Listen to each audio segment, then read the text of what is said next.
ಜಾತಿ ಗಣತಿ ವರದಿ ಸಬ್ಮಿಷನ್ ಆಗಿದೆ.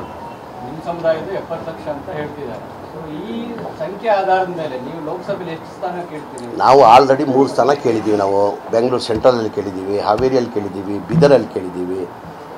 ಈಗ ಪಕ್ಷ ತೀರ್ಮಾನ ಮಾಡಬೇಕು. ಅದೆಲ್ಲ ಎಲ್ಲಕ್ಕಿಂತ ಹೆಚ್ಚಾಗಿ ಏನಾಗಿದೆ, ಗೆಲ್ಲಬೇಕು. ಸುಮ್ಮನೆ ನಾಮಕೆ ವಾಸ್ತೆ ಅಂತ ಇಷ್ಟು ಪರ್ಸೆಂಟೇಜ್ ಅಂತ ಹೇಳ್ಬಿಟ್ಟು ನಾವು 5 ಕೋಟಿ 6 ಕೋಟಿ ಅಂತ ಉಪಯೋಗ ಆಗಲ್ಲ. ನಾವು ನಂಬರ್ಸನ್ನು ಮಾಡಬೇಕು. ಈಗ ನೋಡಿ, ನಮ್ಮಲ್ಲಿ ಇವತ್ತು MP ನಾವು ಒಂದೇ ಏಕಾಂಕಿ ಒಬ್ಬರೇ ಇರೋದು. ಅವ್ರು ಧ್ವನಿ ಎತ್ತಕ್ಕೆ ಕೊಡ್ತಲ್ಲ ಅಲ್ಲಿ ಪಾರ್ಲಿಮೆಂಟಲ್ಲಿ. ಇವ್ರು 25 ಜನ ಇವರಿದ್ದಾರೆ. ಸುಮಲತನು BJPಗೆ ಬೆಂಬಲ ಘೋಷಣೆ ಮಾಡಿದ್ದಾರೆ. JDS ಅವರಂತೂ ಒಂದಾಗ್ಬಿಟ್ಟವ್ರೆ.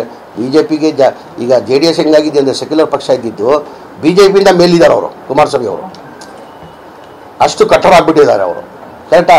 27 ಜನ ಇಟ್ಕೊಂಡು ಯಾವುದನ್ನ ವಿಚಾರಕ್ಕೆ, ಕರ್ನಾಟಕ ವಿಚಾರಕ್ಕೆ ಧ್ವನಿ ಎತ್ತಾ ಇದ್ದೀರಾ. ಆ ಕಾರಣಕ್ಕೆ ನಮ್ಮವರು ರಾಜ್ಯಸಭಾದಲ್ಲಿ MP ಆದರೆ ನಮಗೆ ಆಗ್ತದೆ, ಅಲ್ಲಿ ಧ್ವನಿ ಎತ್ತಾಗೆ ನಮಗೆ ಚೆನ್ನಾಗಿರ್ತದೆ. ಅಲ್ಲಿ ಯಾರಲ್ಲಿ ಯಾವುದನ್ನ ಪಕ್ಷ ಇಲ್ಲಿ ಈ ಕಾಂಗ್ರೆಸ್ ಬರ್ತದೋ JDS ಬರ್ತೋ, ಇದು BJP ಬರ್ತಾ ಅಂತ ಹೇಳೋಕ್ಕಾಗಲ್ಲ. ಇನ್ನು ಚುನಾವಣೆ ಆಗಲಿಲ್ಲ. ಏನಿ ಕಾಂಗ್ರೆಸ್ ಸರ್ಕಾರದಲ್ಲಿ ಬರ್ತೀನಿ ಅಂತ ಕಾಂಗ್ರೆಸ್ಸೇ ಬರೋದು. ನೆಕ್ಸ್ಟ್ ಬಂದರೂ ನಮ್ಮವರು ನಮ್ಮ ರಾಜ್ಯದ್ದು ನಮ್ಮವ್ರನ್ನ ಧ್ವನಿ ಎತ್ತಬೇಕಾಗ್ತದೆ. ನಮ್ಮವ್ರು ಹೆಚ್ಚಿನ ಸಂಖ್ಯೆಯಲ್ಲಿ ಹೋದ್ರೆ ಏನಾಗ್ತದೆ, ನಮ್ಗೆ ಅನುಕೂಲ ಆಗ್ತದೆ. ಎಲ್ಲೆತ್ತವ್ರೆ ಧ್ವನಿ? ಯಾವಾಗ ಎತ್ತವ್ರೆ ಧ್ವನಿ? ಏನಿಗೆ ಎತ್ತವ್ರೆ? ಬರೇ ಈ ಥರದೇ ಹೇಳ್ದಲ್ಲ, ಬೇಡ ಅದು. ಜಾತಿ ಗಣತಿ ವರದಿ ಸಬ್ಮಿಷನ್ ಆಗಿದೆ. ನಿಮ್ಮ ಸಮುದಾಯದ 70 ಲಕ್ಷ ಅಂತ ಹೇಳ್ತಿದ್ದಾರೆ. ಸೊ ಈ ಸಂಖ್ಯೆ ಆಧಾರದ ಮೇಲೆ ನೀವು ಲೋಕಸಭೆಯಲ್ಲಿ ಎಷ್ಟು ಸ್ಥಾನ ಕೇಳ್ತೀರಿ? ನಾವು ಆಲ್ರೆಡಿ 3 ಸ್ಥಾನ ಕೇಳಿದ್ದೀವಿ. ನಾವು ಬೆಂಗಳೂರು ಸೆಂಟ್ರಲಲ್ಲಿ ಕೇಳಿದ್ದೀವಿ, ಹಾವೇರಿಯಲ್ಲಿ ಕೇಳಿದ್ದೀವಿ, ಬೀದರಲ್ಲಿ ಕೇಳಿದ್ದೀವಿ. ಈಗ ಪಕ್ಷ ತೀರ್ಮಾನ ಮಾಡಬೇಕು. ಅದೆಲ್ಲ ಎಲ್ಲಕ್ಕಿಂತ ಹೆಚ್ಚಾಗಿ ಏನಾಗಿದೆ, ಗೆಲ್ಲಬೇಕು. ಸುಮ್ಮನೆ ನಾಮಕೆ ವಾಸ್ತೆ ಅಂತ ಇಷ್ಟು ಪರ್ಸೆಂಟೇಜ್ ಅಂತ ಹೇಳ್ಬಿಟ್ಟು ನಾವು 5 ಕೋಟಿ 6 ಕೋಟಿ ಅಂತ ಉಪಯೋಗ ಆಗಲ್ಲ. ನಾವು ನಂಬರ್ಸನ್ನು ಮಾಡಬೇಕು.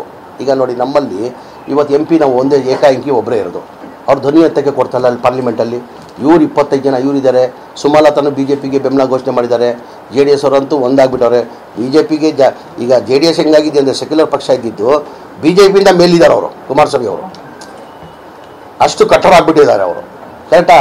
27 ಜನ ಇಟ್ಕೊಂಡು ಯಾವುದನ್ನ ವಿಚಾರಕ್ಕೆ, ಕರ್ನಾಟಕ ವಿಚಾರಕ್ಕೆ ಧ್ವನಿ ಎತ್ತಾ ಇದ್ದೀರಾ.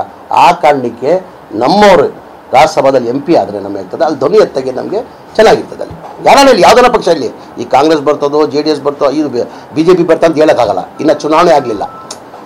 ಏನಿ ಕಾಂಗ್ರೆಸ್ ಸರ್ಕಾರದಲ್ಲಿ ಬರ್ತೀನಿ ಅಂತ ಕಾಂಗ್ರೆಸ್ಸೇ ಬರೋದು. ನೆಕ್ಸ್ಟ್ ಬಂದರೂ ನಮ್ಮವರು ನಮ್ಮ ರಾಜ್ಯದ್ದು ನಮ್ಮವ್ರನ್ನ ಧ್ವನಿ ಎತ್ತಬೇಕಾಗ್ತದೆ.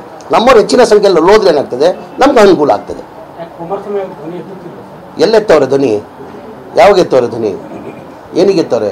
ಬರೇ ಈ ಥರದೇ ಹೇಳ್ದಲ್ಲ, ಬೇಡ ಅದು.